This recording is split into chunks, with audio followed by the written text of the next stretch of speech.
All right, guys, this is the last chapter of The Shark and the Goldfish. So, once again, it's by John Gordon. So, he has a bunch of the books. So, this is The Shark and the Goldfish.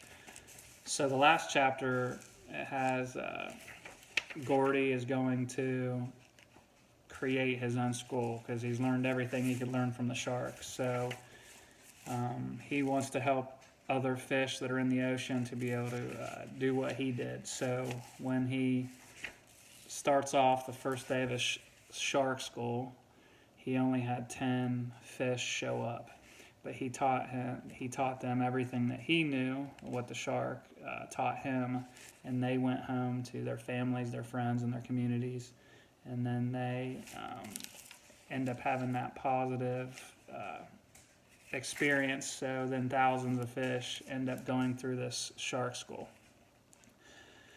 He knows that through this, the last part of the chapter, he says basically, those will ignore the teachings and spend a lifetime complaining, blaming, and wondering why they were starving. But he also knows that a lot of those fish, they'll follow the principles and they'll be able to navigate the sea of adversity and the waves of change, and they'll have a full stomach and a life of abundance. He's seen it happen in his own life, and he knew that would happen to them as well. So that was basically the chapter, because it was only about 3 or 4 pages. But it also goes right after that chapter. It talks about the 4 steps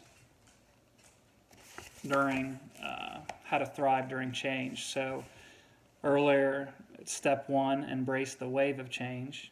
Step 2, ride the wave of change. Step 3, stay positive during the change. And step 4, thrive because of the change.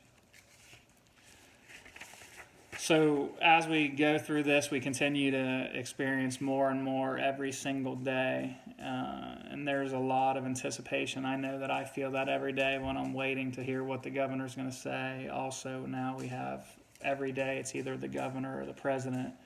And what steps what are we taking? And then we're also in idle because, what does this look like for our schools?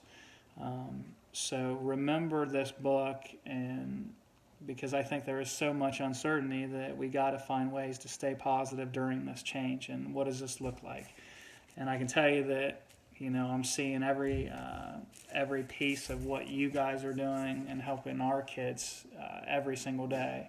I know that our cafeteria workers are helping feed the students, and I know that came out at LCS, but we had over 6,800 meals.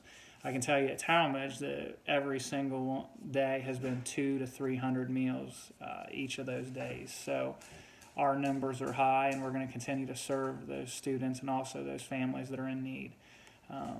So thank you guys. Thank you teachers for all your help and making sure that our kids are also learning every single day as well. And I can tell they're not only learning with the academic piece, but we're adding a bunch of the social, emotional, and the different elements that are needed during this time. So thanks again, and we're Talmadge, we're Gales every day.